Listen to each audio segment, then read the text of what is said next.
A great change is at hand, and our task, our obligation, is to make that revolution, that change, peaceful and constructive for all. The effort to improve the conditions of man is not a task for the few. It is the task of all nations. We choose to go to the moon in this decade and do the other things, not because they are easy, but because they are hard. Peace is a daily, a weekly, a monthly process, gradually changing opinions, slowly eroding old barriers, quietly building new structures. Change is the law of life, and those who look only to the past or the present are certain to miss the future. Every American ought to have the right to be treated as he would wish to be treated, as one would wish his children to be treated. Do not pray for easy lives. Pray to be stronger men. And so, my fellow Americans, ask not what your country can do for you, ask what you can do for your country. My fellow citizens of the world, ask not what America will do for you, but what together we can do for the freedom of man.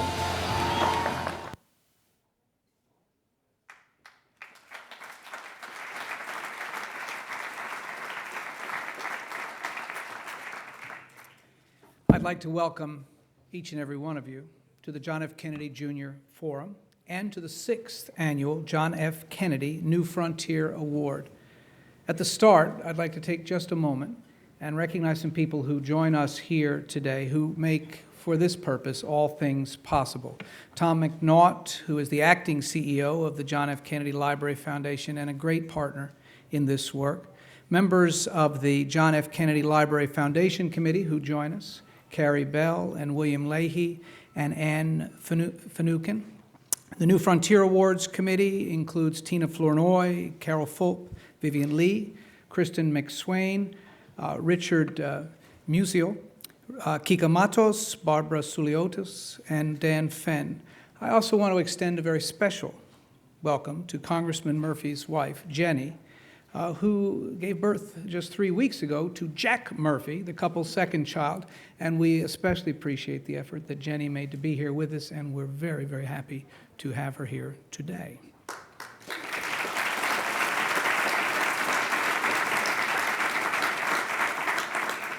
From especially my place, special recognition to Ann Aaron, who so capably directs the Profile, Encourage, and the New Frontier Awards programs at the Kennedy Library, and to Christian Flynn, our Director of Conferences and Special Projects here, who's been Ann's partner in this program from the start.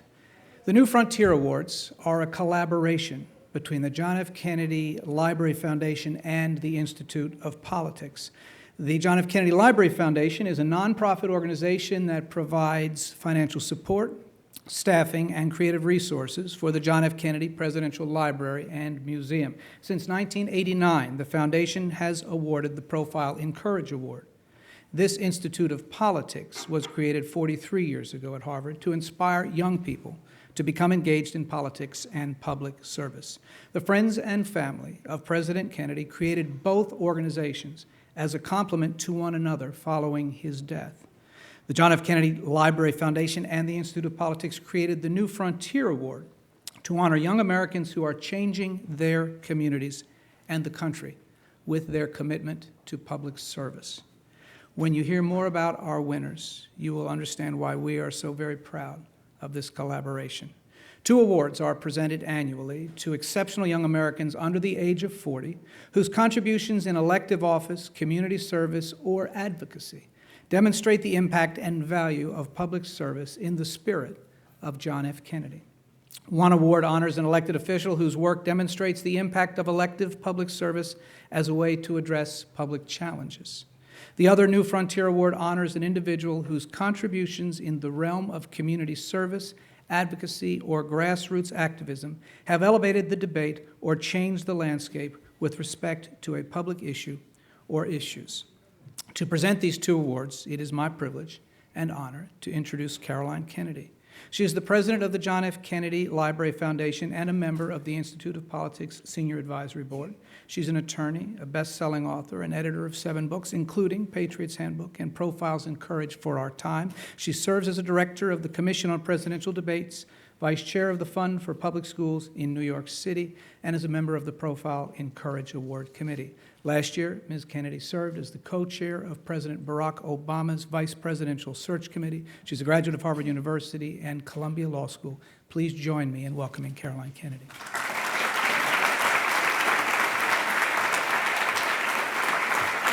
Thank you, Bill. I didn't recognize that person you were describing. But I want to thank Bill Purcell and Kathy McLaughlin and all the staff here at the Institute of Politics for the tremendous job that they've done. And I also want to recognize Tom Putnam, who is the director of the John F. Kennedy Library, and Tom McNaught, who is acting as the director of the John F. Kennedy Library Foundation. And together, I think this is everything that my mother, my uncles really hoped that this collaboration would be. So I wanted to thank all these partners for everything they do to keep my father's ideals alive. As we approach the 50th anniversary of the Kennedy presidency, it really is inspiring to see so many people here and to know that his call to service is still being answered by young Americans across our country, especially the 2 that we celebrate here today. I was lucky to grow up in a family that believed that we are never too old or too young for public service. We learned from the example of the adults around us, like my Aunt Eunice and my Uncle Teddy, that the happiest people are those who work to improve the lives of others, and that we each have the responsibility and the power to make the world a better place. The New Frontier Awards were founded to celebrate this simple and profound idea. Some people change the world in a classroom, a garden, a family, a hospital.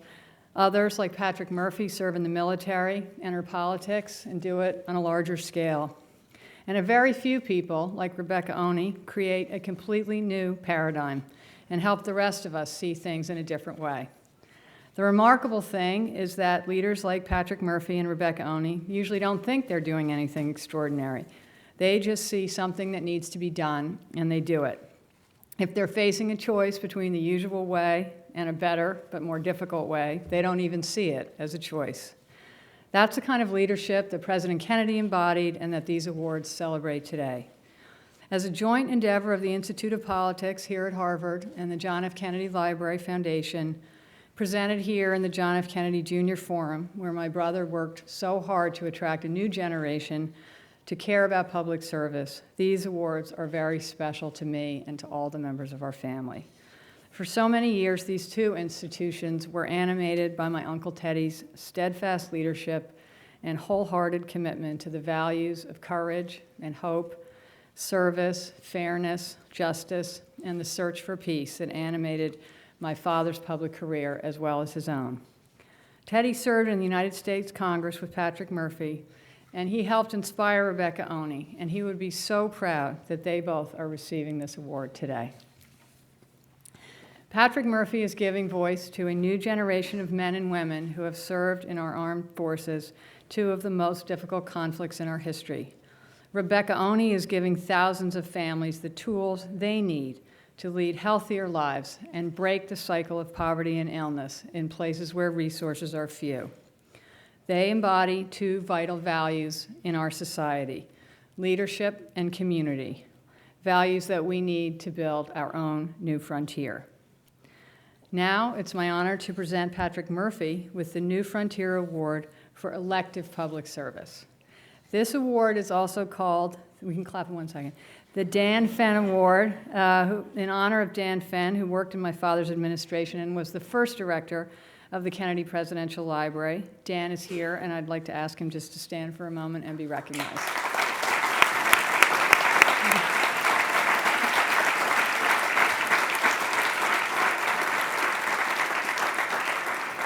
At the age of 36, Patrick Murphy has already given more hours of service to our country than most of us will give in a lifetime. His distinguished tour of duty in the U.S. Army took him to Bosnia and Baghdad, where he saw firsthand the devastating impact of 21st century war. He returned home and entered politics, determined to prevent Iraq from becoming an abyss of promising lives lost. Now in Congress, he is a champion for the men and women with whom he served, spearheading important challenges in military and veterans policy and transforming his own experience into meaningful, enduring support for American servicemen and women around the world. We are grateful for his courage and leadership, and I'm delighted to ask him to come up and accept a 2009 New Frontier Award.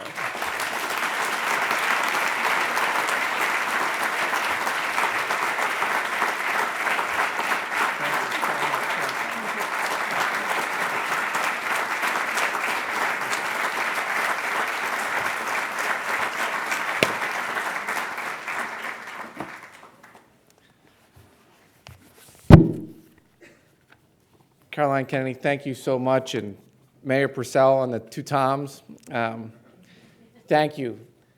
It's an honor to be here today. President Kennedy's Pulitzer Prize-winning book, Profiles in Courage, actually sits in my desk in Washington. There's one passage in particular that stands out for me, and I'd like to read it to you here today. President Kennedy writes, "In whatever area in life one may meet the challenges of courage, whatever may be the sacrifices he faces, if he follows his conscience, the loss of his friends, his fortune, his contentment, even the esteem of his fellow men, each man must decide for himself the course he will follow. The stories of past courage can define that ingredient. They can teach. They can offer hope. They can provide inspiration, but they cannot supply courage itself, for each man must look into his own soul." These are powerful words.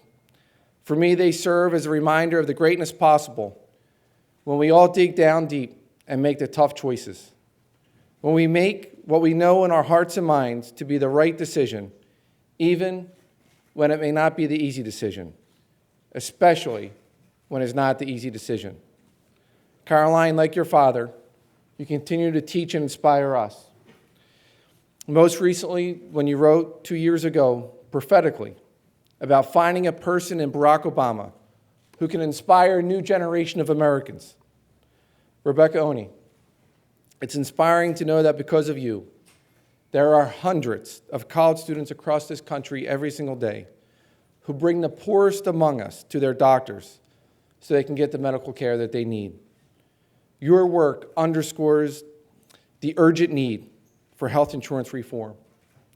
While the Congress may have failed 16 years ago, I can assure you that we will seize the historic opportunity now before us and extend the care, protection, and security for tens of millions of our fellow Americans. To my beautiful wife, Jenny, who inspires me to be a better person every single day and shows me how to be a better parent for our daughter Maggie and baby Jack. My parents and my family are quiet heroes who, like most Americans, live according to the values that make our country great: decency, hard work, humility, and a deep devotion to their family, their community, and our country. Thank you for being here today, and to everyone else who's here to share in this special day. There are so many other heroes I wish I could thank. Folks like Patty Ward. He was my mom's best friend, a skinny row house kid from Philadelphia who taught me about courage. Like my two uncles, he served in the jungles of Vietnam, where his Catholic faith guided him to look after the kids in a local South Vietnamese orphanage, even in the face of danger, responding to save fellow American soldiers. Patty gave his life to our country there. I've never met him, but he has helped teach me about courage. I wish I could thank all the quiet heroes like Patty Ward for helping make me the man I am today and teaching me to fight for the country I know it could be. Exactly 6 years ago, in the 138-degree heat of Baghdad, Iraq, I had the chance to lead fellow paratroopers from the 82nd Airborne Division, often leading convoys up and down Ambush Alley. It felt like Russian roulette, scouting for roadside bombs. 19 of my fellow paratroopers and thousands of others never made it back home alive. I will never forget them, and they are here today in spirit. In 2006, when I came home and I decided to run for the Congress, I had $322 in my bank account. When we won by 0.6%, that was 0.6%, I once again took an oath to support and defend the Constitution of the United States against all enemies, foreign and domestic. Taking that oath, I thought about the heroes that I had come to know. I thought about what they had done. I thought about the principles that had guided them. And I thought about their sacrifice. I remember feeling the lump in my throat and the tears in my eyes. I remember a feeling of determination not to let them down, to honor them and their sacrifice. Just as my time in Iraq and my time on the campaign, serving in Congress has tested me, often in ways I could never imagine. Serving in Congress has not been easy. Months into my new job in 2007, a vote came up to send the president another blank check to continue the war in Iraq. Our earlier legislation, with timelines to bring our troops home, was vetoed. It was a tough vote, one that racked my conscience and prevented me from sleeping. I knew the critics and political opponents would paint it falsely, accuse me of turning my back on the very soldiers that ran for Congress to defend. I knew, frankly, that this one vote could easily end my life in politics. But President Kennedy once said that moral courage is harder to demonstrate than physical courage. I did not grant that blank check, and I'm lucky to still be serving. But most importantly, after years of struggle, we have finally changed our policy in Iraq, and young men and women are now returning home to their families rather than redeploying to Fallujah or Ramadi. Now, 2 years later, I am privileged to be leading the fight to repeal the Don't Ask, Don't Tell policy through Congress. Under this discriminatory policy, we have discharged over 13,000 American troops, not for any type of sexual misconduct, but just because of their orientation. I am in this fight to stand up for our troops, for our national security, and for our Constitution. I am in this fight to stand up for equality, a value that makes our country great. I am in this fight for heroes like Eric Fidelis Alva. He's a tough Texan, a Marine sergeant, literally was one of the first Marines to cross from the Kuwaiti border into Iraq as part of the invasion forces in 2003. He was also the first casualty of the Iraq War. His right leg was blown off in the desert. He is also a gay man, a man who under our present policy is disqualified from serving openly. He is fighting for our freedom.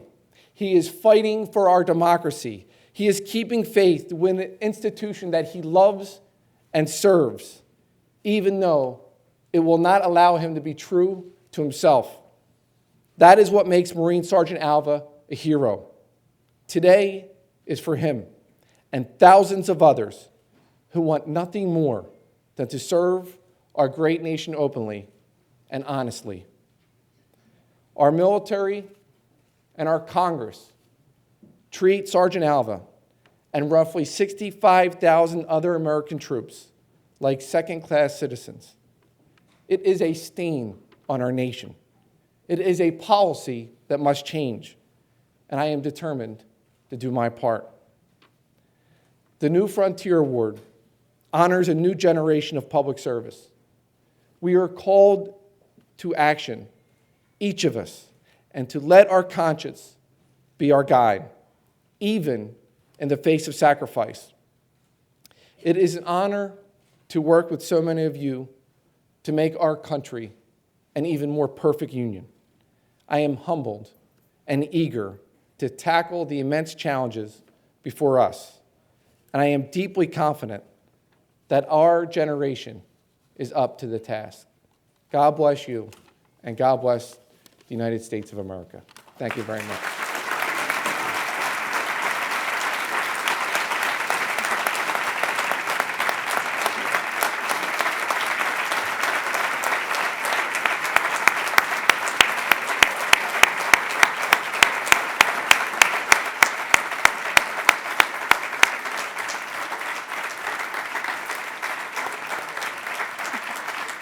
Thank you, Patrick.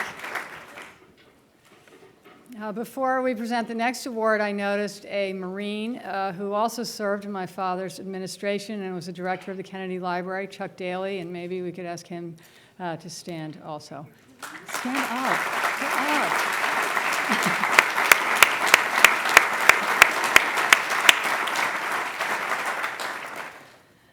Rebecca Onie is revolutionizing the way healthcare providers meet the needs of sick people who are also struggling with the challenges of poverty.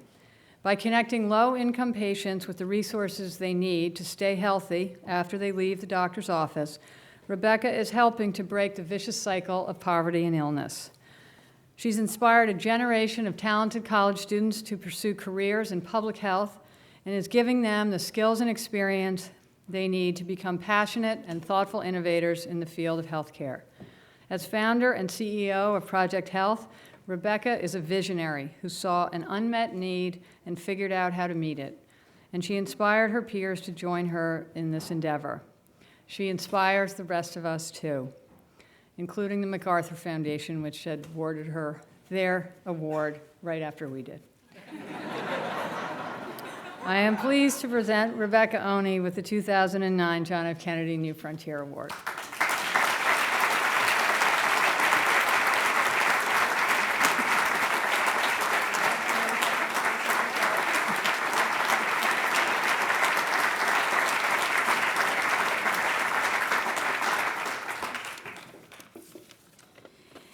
It is a great honor to be here today and to receive this award, both because of the man for which the award is named, and also to be able to be here with Caroline and with Patrick and with all of you, and in particular with many of Project Health staff and volunteers and board members who are here as well.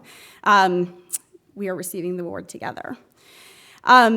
It is a particular honor to receive this award because the words and acts of John F. Kennedy and his brothers, Robert and Edward, have not only been an inspiration to me, but actually a guide for me over these past years in my work with Project Health. When I was a freshman in college, I thought I wanted to be a lawyer and decided to test this hypothesis by signing up to intern in the housing unit at Greater Boston Legal Services. I showed up my first day on the job, well prepared to make coffee and photocopies, which is all I was really qualified to do at the time, and ended up working for an inspiring, outraged lawyer named Jeff Purcell, who put me on the front lines from the first day. And in the course of working with him over 9 months, I had the chance to talk with dozens and dozens of low-income families in Boston who would come to us presenting with housing issues. But whenever you scratch the surface, there was always an underlying health issue.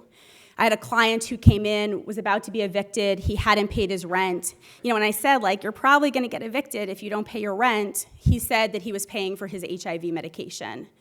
A client who came in whose daughter had asthma and every morning woke up covered in cockroaches, an asthma trigger. And during the course of my 9 months there, I just grew both totally fixated with this connection between health and poverty, but also increasingly frustrated with trying to intervene so far downstream. By the time families came to us, they were usually in crisis, and I felt that there had to be a better way. So at the end of my freshman year of college, I read an article in the Boston Globe magazine about the work that Barry Zuckerman was doing as chair of pediatrics at what was then Boston City Hospital, now Boston Medical Center.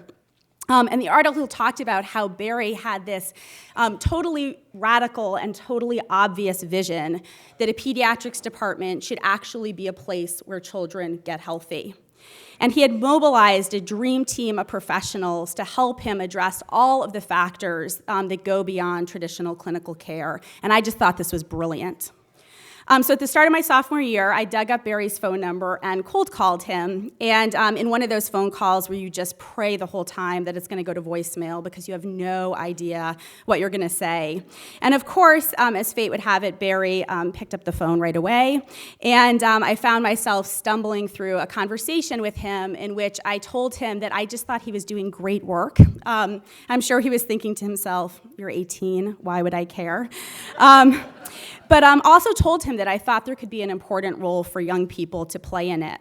And Barry, to his credit, only half blew me off and told me that I should go spend 6 months in the pediatrics department talking with physicians, nurses, and families, and then we'd talk. So I just thought this was the best. I felt authorized to wander around the hospital for 6 months, attaching myself to any physicians that would let me do so. And in the course of those conversations, ended up just having a profound opportunity to learn firsthand about the work of primary care doctors in this country. And in the course of those conversations, they would say the same thing again and again, which is, every day, Rebecca, I have patients that come into the department, and the child has an ear infection or the child has an asthma exacerbation, and I prescribe antibiotics or an inhaler, but I know the real issue is that there's no food at home. I know that the real issue is that this family is living in a car. And they would say, I don't even ask about those factors, even though I know they will have a more profound impact on the health of my patients than anything I'm going to do in the next 13 minutes in the four walls of the doctor's office.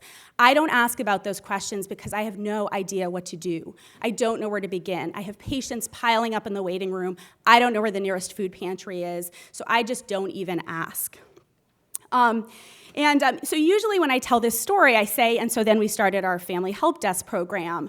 But in fact, there was a real moment of pause where I remember distinctly thinking, I have two paths here. I could go back to legal services and be a zealous, hopefully effective advocate for low-income families, or I could try to mobilize my classmates and see if we could reach many more.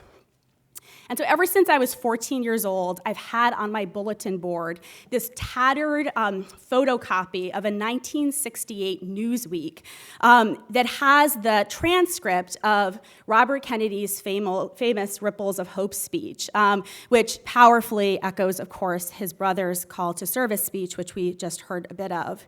And in this speech, Robert Kennedy said, "Each time man stands up for ideals, or acts to improve the lots of others, or strikes out against injustice, he sends forth a tiny ripple of hope. And crossing each other from a million different centers of energy and daring, those ripples build a current which can sweep down the mightiest walls of oppression and resistance." And I remember sitting at my desk looking at that quotation and just thinking, obviously, I have to start Project Health. I mean, what else could I possibly do?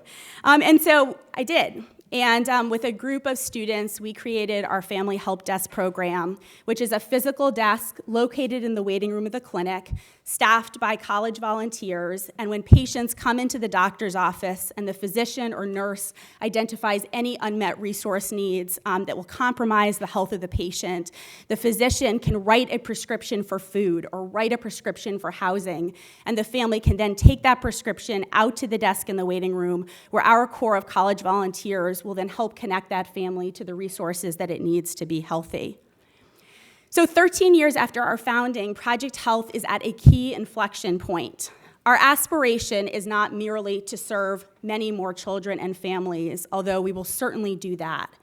Our aspiration is to change the way that healthcare is delivered in this country.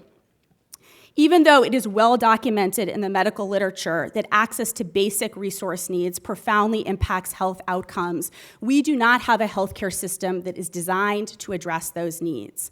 Project Health is in a clinic on the south side of Chicago that has 60,000 patient visits a year, an 87% Medicaid patient population, and one full-time social worker on staff.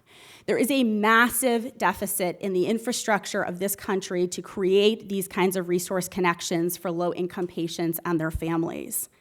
Project Health's goal over the next 5 years is to prove that healthcare can be delivered differently.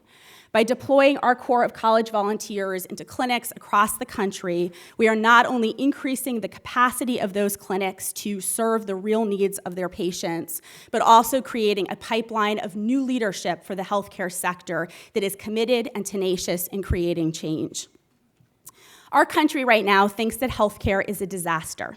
It thinks that healthcare is expensive, it's bureaucratic, it's impenetrable, and deeply partisan. We at Project Health believe that things can be different. Project Health's model is simple, it's effective, it is cheap. And we want to demonstrate that by having a bunch of college kids at a desk in a waiting room, we can empower physicians to finally begin addressing the full set of factors that impact the health of their patients. And in doing so, we hope actually change the healthcare system itself. So I'll just say in closing that it is particularly poignant and meaningful for me to be able to be here today because in 1997, Edward Kennedy gave a speech here at the IOP that was co-sponsored by Project Health and our institutional home on campus, the Institute of Politics. I'll never forget this speech. I was sitting close to the front, and it's one of those moments where you just in it, recognize you're witnessing an historical event even as it folds in front of you. And Senator Kennedy stood up and started talking about children and health insurance in this country. And all of a sudden, we realized he is announcing a new national plan to cover children across this country. And indeed, that then gave rise to the S-CHIP program, which has covered millions of children in this country. And he talked a little bit about Project Health's work at the time and the role that college students might play. And I've always regretted so much that I never had the opportunity to share with him the epilogue to this story, which is now, 13 years later, Project Health has mobilized hundreds, thousands of young people to go into their communities and tackle the most pressing health needs in those communities. And in doing so, not only change the lives of the individual children and families they serve, but change the healthcare system itself. Thank you so much for this award. It is an amazing honor.